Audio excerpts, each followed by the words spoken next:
Lovesac, that's where it's at.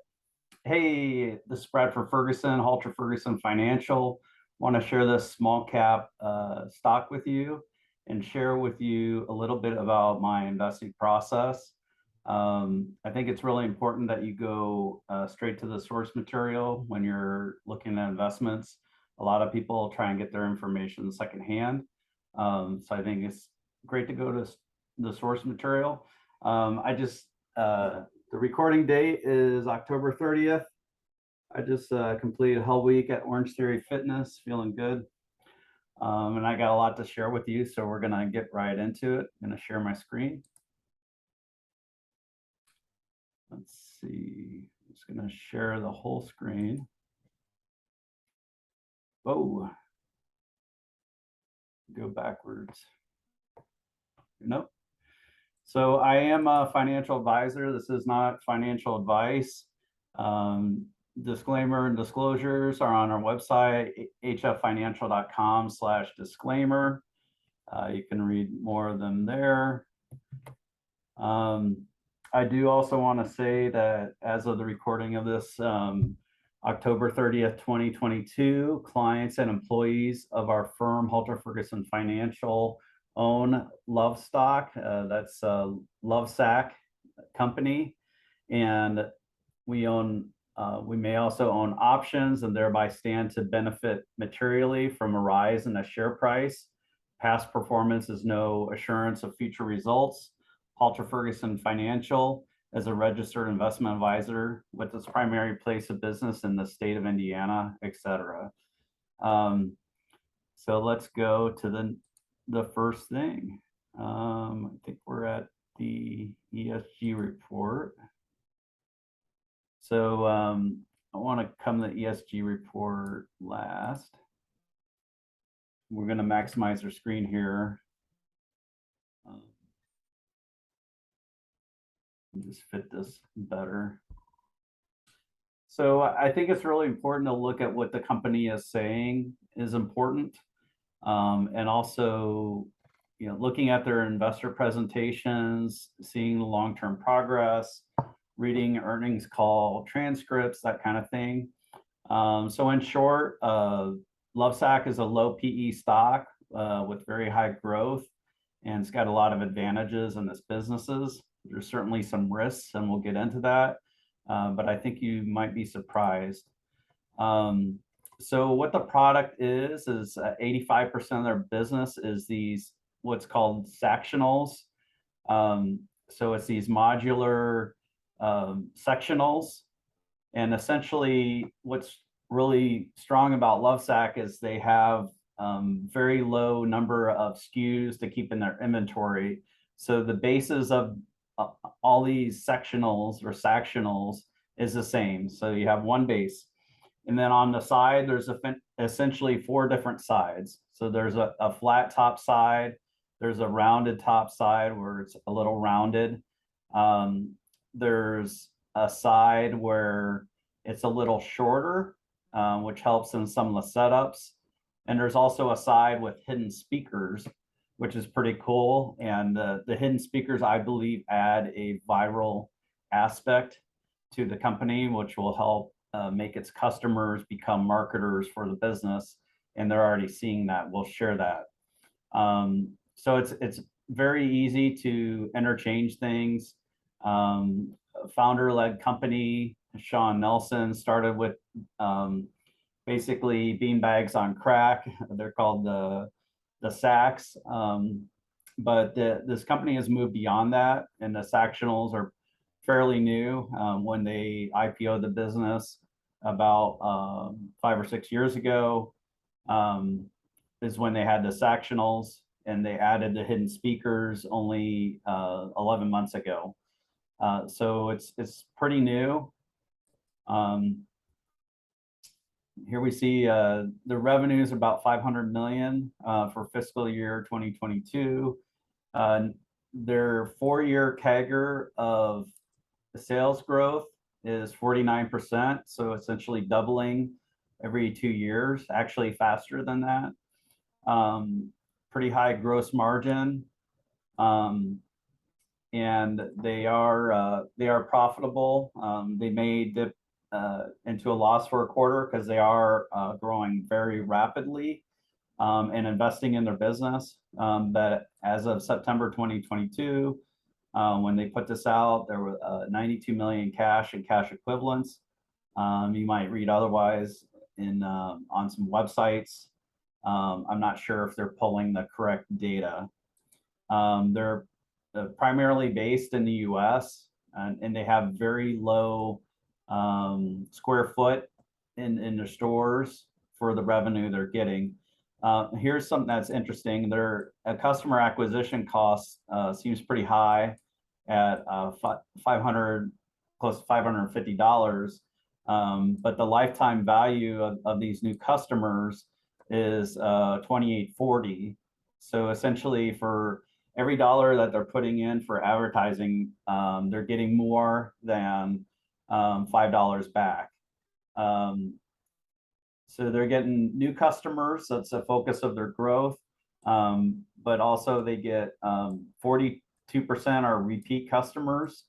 Some of those repeat customers can be people where they might have gotten 4 pieces or so for their sectional or sectional, and then they add a couple pieces. But they may be ordering other things like ordering the StealthTech hidden speakers. So that's pretty high.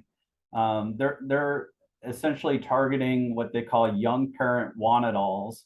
So millennials are really big in the housing market. They're the largest group in the housing market.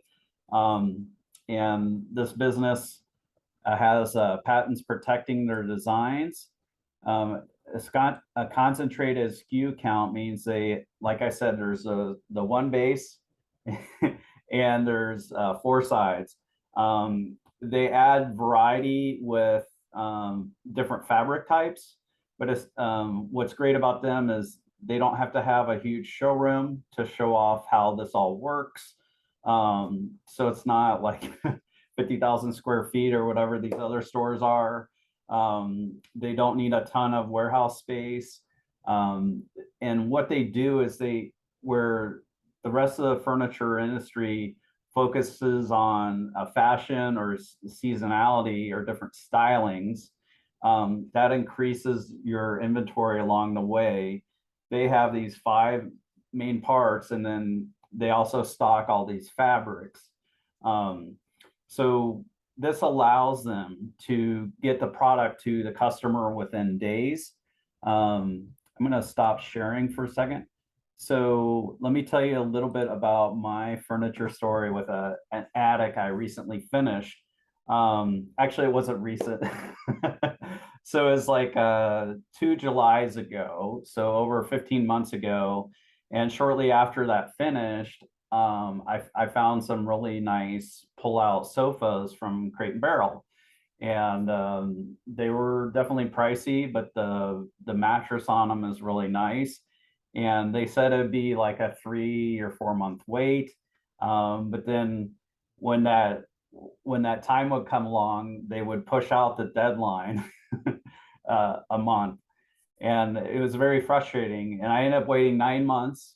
And it turns out the furniture did not fit into my attic. I could not physically get the furniture into my attic. And the salesperson said it would fit, but it did not fit, unfortunately.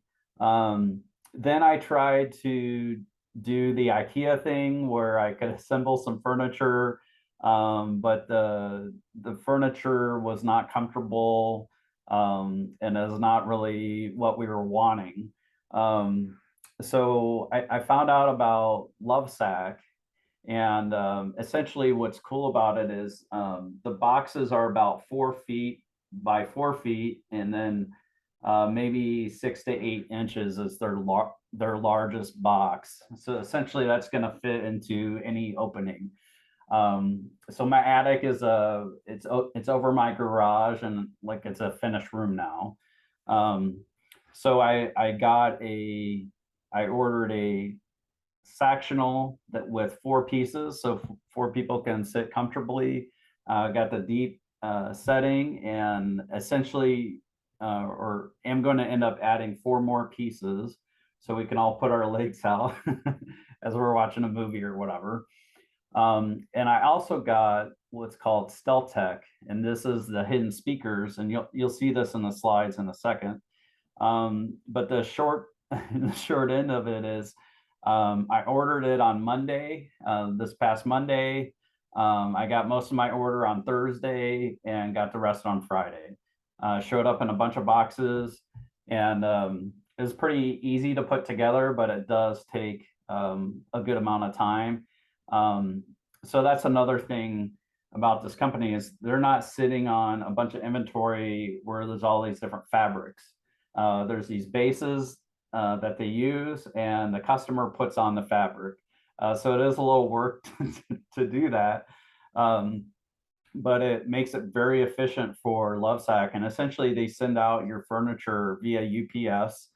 You don't have someone coming into your house to install it, that kind of thing. It's easy to fit in, and if any of the items ever wear out on you or go bad or stain, you can replace one piece of the fabric. They keep the fabric stocked over time. You could replace a cushion if the cushion wears out, but it's a fairly good quality product. And I don't think I'm prepared to share the pictures I took, but maybe I'll share it in a web article accompanying this. So let me share my screen again and continue.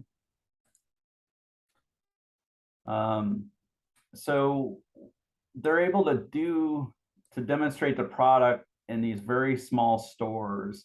I would say the footprint of the store is about 2,000 square feet or less. They have some cool sustainability things. So in the packaging that I received, 100% of the cardboard was from recycled cardboard, and I'm going to recycle mine. And they're using plastic water bottles for some of the colors of the fabric. So there's some good stuff there. Very strong financials, but they are reinvesting in the business pretty heavily. So they're doing a footprint expansion, opening new showrooms. They also partner with Best Buy to have a shop in the shop where they show at least a Sactional, and they'll show a Lovesac in the Best Buy, and they'll also show off the Stealth Tech speaker system, which is really cool.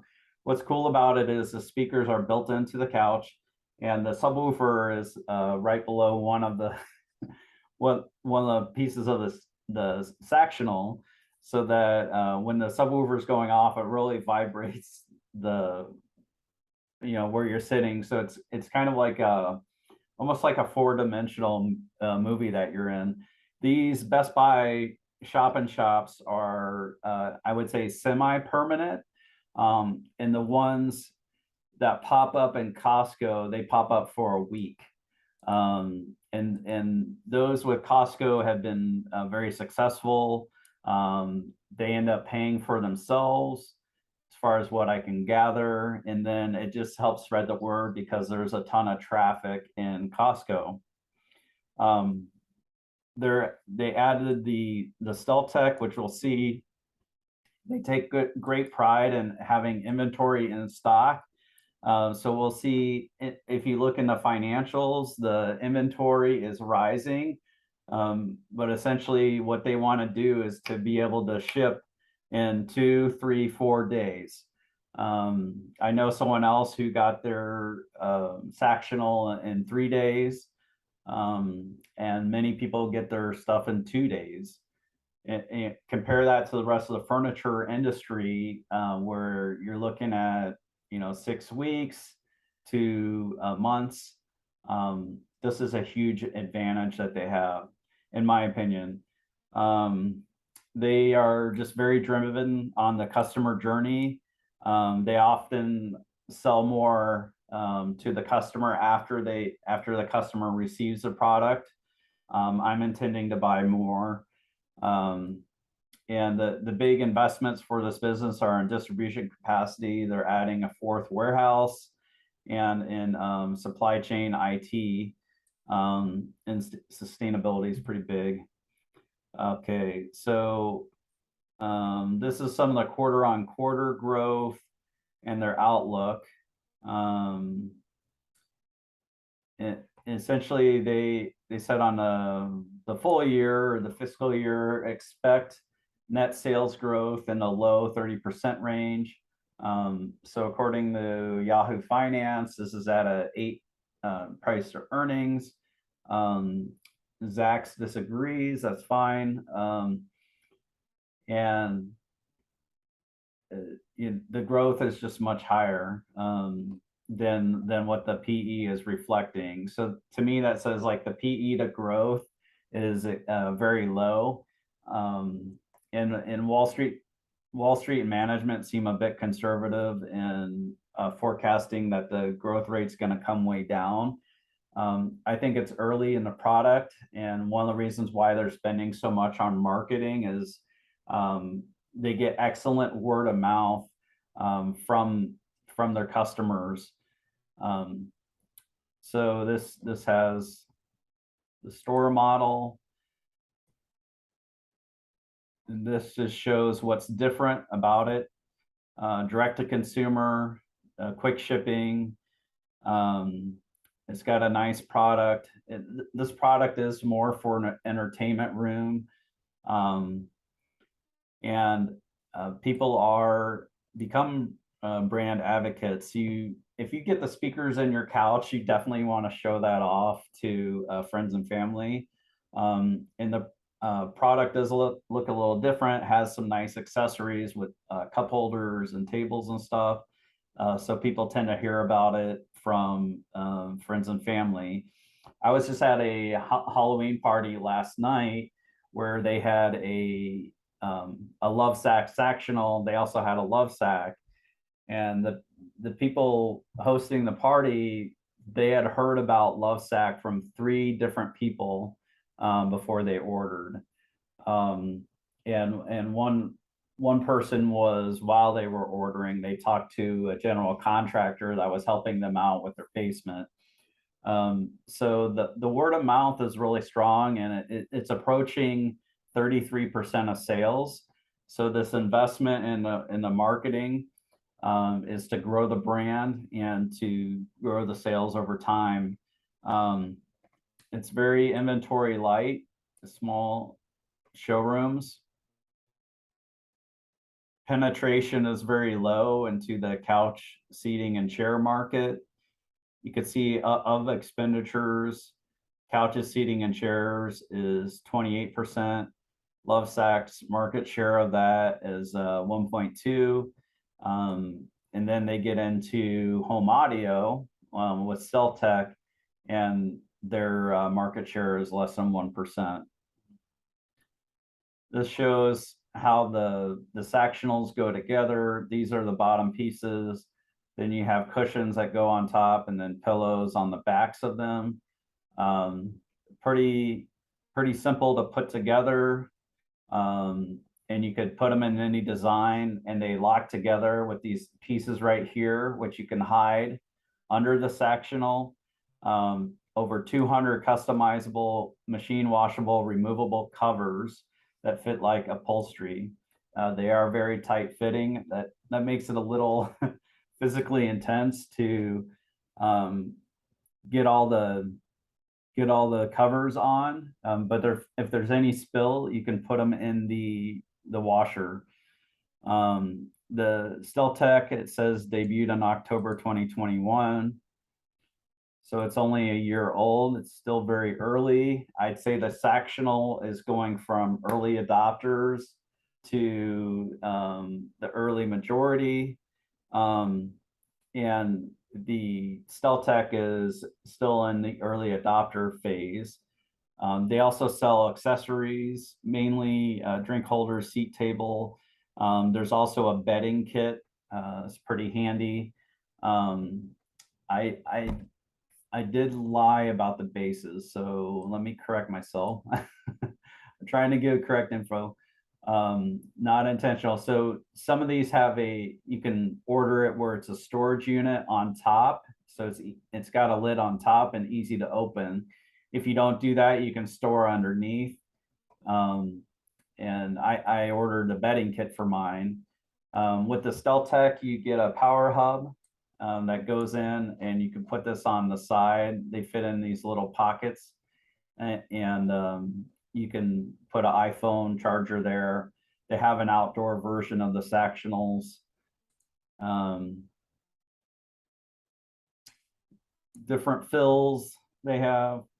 So this is showing the StealthTech, the speakers. It's got a subwoofer. The subwoofer you're gonna try and put in the middle of the Sactional. And then you have your center channel that goes right next to the TV, and then the side speakers are right here and right here. And if you have different layouts, you can add other satellite speakers to get a little more immersion or blending. You can add more subwoofers, so you can get a satellite subwoofer. So if you order this and you get bigger than 3, you may want to ask them about what the appropriate sizing is. But what's cool is you can go to their store and try out the StealthTech.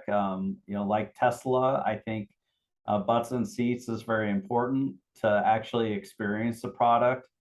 Check it out, see what you think. Personally, I think it's great with movies and music. So let me move on here. This is just showing more of the sound system. It is a little pricey compared to some other sound systems, but I've found the bass to be very strong, found the output to be very good.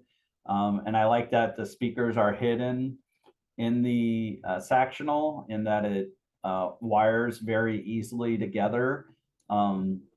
And the wires weren't very thin or easy to ruin, which I'm prone to do. All right. The first product, and this became a somewhat of a fad, and this is why the company has a long history, is you have these giant sacks, and they're like a beanbag on steroids. They're made out of foam. When Lovesac ships these out, they take a 1/8 of the original volume, and they have a good filling. I found them to be high quality, definitely very comfortable. I haven't gotten one yet. I may, one of our daughters wants a beanbag, so we may get the small one for her. We'll see. Don't tell her, okay? Accessories are 2% their business. Internet sales in 2020, fiscal year 2021, were a huge percentage because of COVID. A lot of stores were closed, or they were just very limited. I think you could still go into the store to check them out. The showroom model, I saw earlier that the average payback of the showrooms was 1.5 years. So that means, like, if the income is stable through the life, that means that they're doubling their money every 3 years. And if you use the rule of 72, that would mean their rate of return on their investment in the stores is 24%. Which is really good. So they're collecting data on all the different types of marketing they're doing. And I think their advertising spend is good, and their goal is to test things out and see how it goes. And if it works, keep doing it, maybe do it a little bigger. If it doesn't, then no harm done. Let's see what else. Just shows a little more of their advertising, social media. They've had some TV ads. This is what the store looks like in looks like Best Buy. So they kind of dissect a product to show you what it looks like, taken apart, and then they have a mock-up of it, and then perhaps on the back side of this, they'll have a sack that you can jump into. You can buy directly online if you want. I think it's cool to check out the product in the store, see how it works. Call me traditional. The CEO's pretty good on social media. He's no Elon Musk though. I do want to say that the sectionals are made primarily in Asia, in 3 or more different countries, and the fabrics are made mainly in the US. So they are diversified on the sourcing. This shows their customer count over the years and how their revenue by customer has been growing over the years. The intention of the business is to introduce new, meaningful modular additions that are going to be reverse compatible with the sectional over time.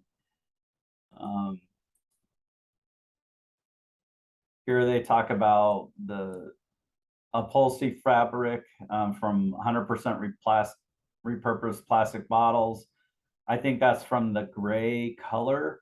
I'm not sure if inside the upholstery, if they're using recycled stuff or not. They're just looking to do more with sustainability.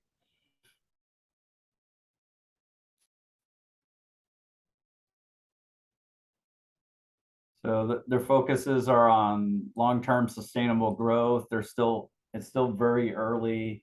1.2% penetration in furniture, and just getting started on home entertainment.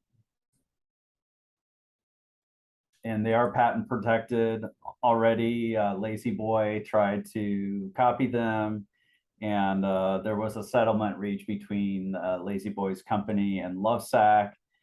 So when you read about that, they will say that the case or the lawsuit was dismissed with prejudice.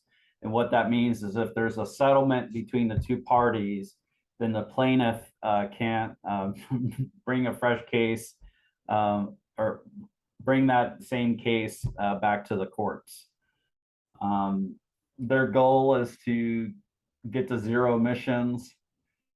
Primarily, they're using FedEx now. So if they continue to use other shippers, they would need FedEx to go to zero emissions.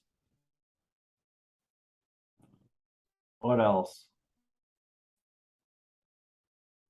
Pretty soon, I'm going to switch gears.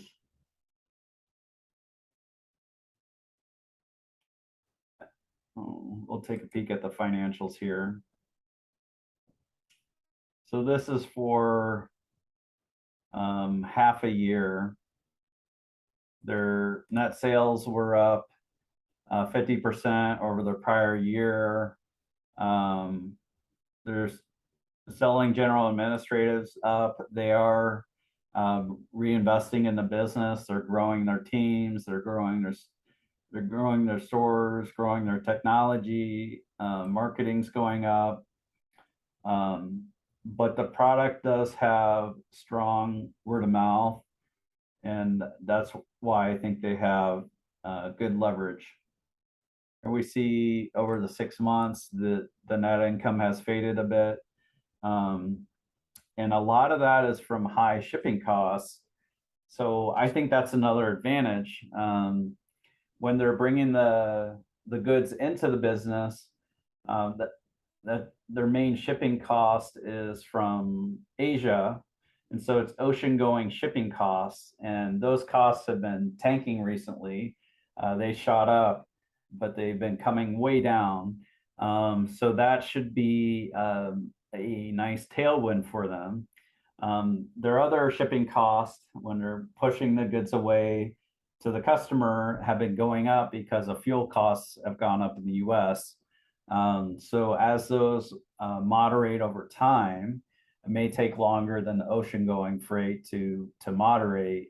That's also going to improve their margins quite a bit, in my opinion. All right, so we'll move on from this one. This is their fiscal year report. So just getting a different look at the financials, what they're saying. I think a lot of this is similar. Well, they're able to talk about full fiscal years. So 55% reported gross margin, and still 50% despite strong supply chain headwinds. And the headwinds are with their shipping costs. Because they source from multiple different countries, they can decide, okay, well, if ships from China are very expensive, or if there's a lockdown or whatever, we can focus on getting from Vietnam or whatever. So that's something they worked on recently. Here's some quarterly stuff. It could be lumpy with quarterly because you have a housing market in spring and summer, but you also have holiday shopping in the winter.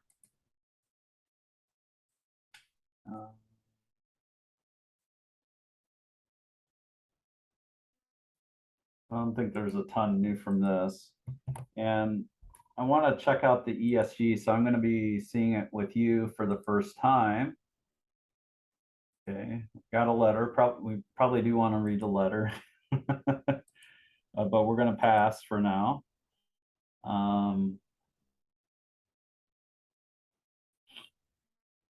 Talking about developments in their business.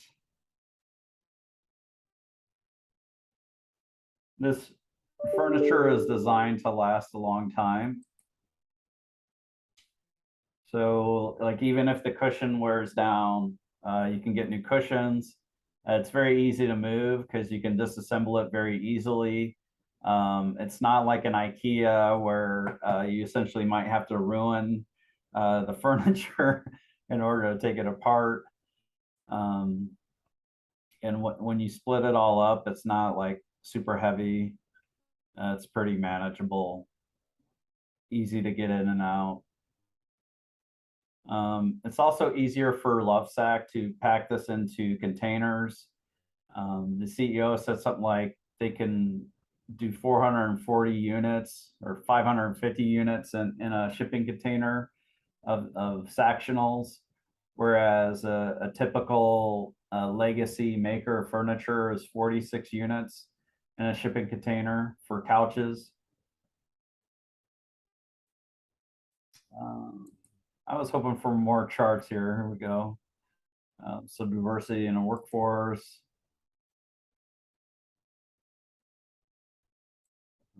So we'll just check that out later. Next thing I like to do is check out earnings call transcripts and see what they're saying, see what management is saying, see what the CFO is saying for financial priorities, see what Wall Street analysts are concerned about, what questions they have, what they like. I think it provides a good perspective on what's going on in the company.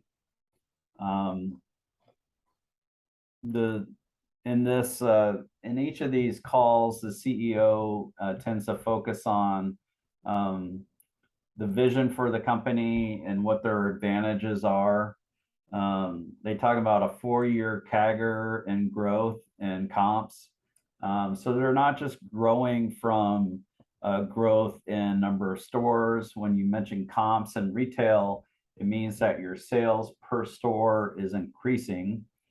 What they're finding is that the Best Buy shop-in shops, what they call it, are very good. They're going to be doing more of those.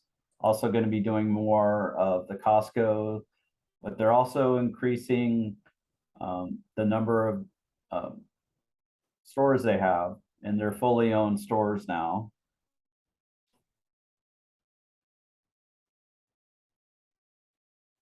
Let's see. Just looking for new stuff. They're able to quickly adjust uh, the level of promotion and discounting they do based off of what they're seeing.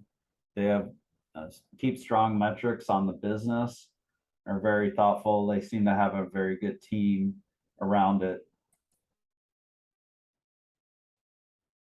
So I'd encourage you to read, if you're interested in researching this company, to read a bunch of these earnings call transcripts, um, and to get to learn more about the company. Let's see now. So, then I go and I look at, okay, the valuation, and this is what piqued my interest, is the level of growth versus the PE ratio. Now, I'm not sure who's right. Yahoo Finance says the PE ratio is 8.5. And Zacks says that on a trailing 12-month, it's 13.7.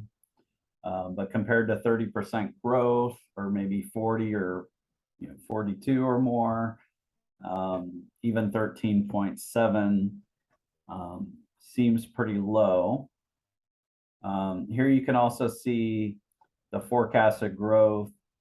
They're saying for the fiscal year ending January of 2023, the forecast by Wall Street is that Lovesac will have grown 33%, and the year after 44%.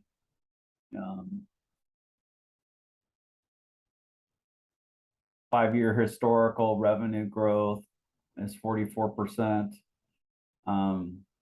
You have a product where the customers are the brand ambassadors. Yes, they are using marketing and advertising to increase that, to grow things faster, but they are growing incredibly fast. I think you'll find that in general, that's going to make the business a little lumpy when you look at the financials. But with heavy growing companies, it's going to be like that, and maybe not get distracted by that. If we look at a longer term chart, I think Zach's was showing it, and stock closed around $24, and we were at $24 maybe a month ago or a couple months ago, but the last time was in 2020. So it's gone way up, come way down. I think the fear is that with people going back to work and people traveling more, that consumers are going to focus less on their homes. And Lovesac is not seeing that in the data. They're not seeing that in the trends. So I'm a little skeptical. I think one of the other fears is that if we have a coming recession, that there'll be a decrease in sales, and the consumer for Lovesac tends to be on a higher end. It's priced around what a higher end sectional is priced at. So, with that, what we see is that the higher end consumer, when you have recessions, they don't suddenly stop buying things. They tend to be less affected by recessions in general. But that is certainly a risk if you were to invest in this company.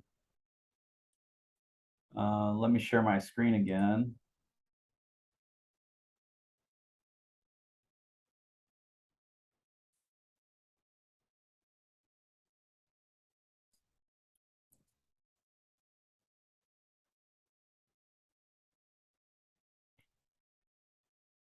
And oddly enough, the stock is right around where it IPO'd.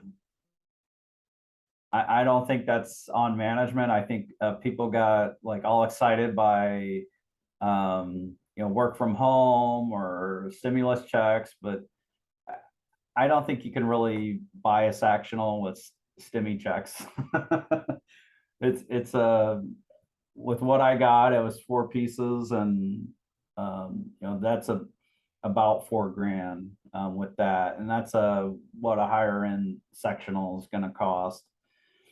Um, so things got a little carried away, but this this seems like a growth stock that's being priced as a value stock, which really caught my attention. So I do want to give credit to Austin Kreitz.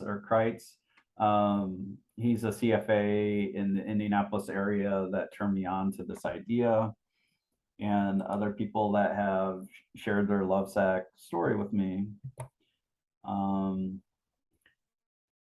Another thing amazing to me is this company is profitable, but there's apparently a very high short interest. It's kind of funny. Shares outstanding is 15 million, and they're saying, well, it's 12% of the shares outstanding, but the float isn't that different than shares outstanding, and it's saying that the short percentage is 23% here. So looks like the short percent it is somewhere between 12 and 23. And my guess is that they think that this stealth tech is a gimmick, that people won't buy it. But they said that about electric vehicles. And when people get a Tesla, they tell their friends and family and coworkers about it. This is similar with Lovesac. Is this place I was at last night? They found out about it from coworker, neighbor, and general contractor. So word of mouth is a big deal. Then I'll look around, see what people are saying. I did not do an extensive web search, but looking on Twitter, unfortunately, Puff Daddy has made his profile, he's put the word love in there, or his name is Love. So when I try and search for the hashtag LOVE, a lot of it is with Puff Daddy. But then when I subtract that handle, I get some more things, but also there is I'll call it a crap coin crypto, that is LOVE, and there's people endlessly tweeting about that. So occasionally you'll see some tweeting about it, about this crypto, about the actual stock, but it's really hard to find. Here, person's talking about revenue growth rate. Lovesac, you can search for that hashtag, and there's a lot of posts by the company. Here's Saquon Barkley, running back for the Giants. He got a sack from Pepsi, so he's excited about that. You may find that there's some pictures of Lovesac that might be pornographic in nature on Twitter, so be careful with that. So let me check my notes, see if I missed anything. And what I'll do there is I'll see what's going on with the numbers, and I may put together my own model. But essentially, it looks like this stock may be a third of where it should be based off of the level of growth. It seems to be well run. Inventory with this business is an advantage, and you have a high short ratio, which may put the upside higher. There's certainly some risks that I mentioned already. So another concern is, what are people going to do with housing, because mortgage rates have gone up quite a bit. And I think with the high increase in interest rates, it's going to generally make it harder for people to move, because if you want to get into a similar house in another market, and you have a mortgage, you're going to have to get a new mortgage, and new mortgage, you're going to end up paying 60 to 80% more because how much higher interest rates are now. Let's see what else. Just want to make sure I didn't miss anything. They do a lot of promotions around movies and video games. They did a thing with Halo World Championships where they sponsored a lounge and got the gamers to plop in there, check out the stealth tech. It's kind of like a surround sound. Definitely very cool. They called inventory on one of the calls, they called it our largest asset. And I think that's something that the short sell also set off the short sellers is you had inventories going up, but they're really priding themselves on getting the product to the customer as quick as possible. They don't have middleman, so they don't have other companies reselling their product. So that's another advantage. It's a cost advantage. People think that a few number of models is a disadvantage, but it's actually an advantage. It allows them to carry lower inventory for the amount of business they want to do. It enables them to keep manufacturing more simple, to have more flexibility in their sourcing and manufacturing, to be able to switch from country to country if they need to. And they've been able to find that a uniform quality between different where they're getting their materials. They have a big fabric or sack plant in Texas. So what else? They're going from home furnishings to also home entertainment. So Best Buy is a really good fit for these stores. Their revenue per square foot of their stores is very high. There's low fashion seasonality risk in the inventory they have, which makes the risk in their inventory much lower. That's about it. So I think this is pretty interesting. Again, this is not investment advice. Encourage you all to do your own research and dig in. But I think it's incredibly important to go to the source. I feel like this is another small cap company that's kind of been thrown out with the bathwater. When you have interest rates going up as much as they have, people tend to panic a bit about just the small cap area in general. Because small caps compared to large or mega caps might be more dependent on debt financing. And there's a worry that the interest rate charge of the company will go up.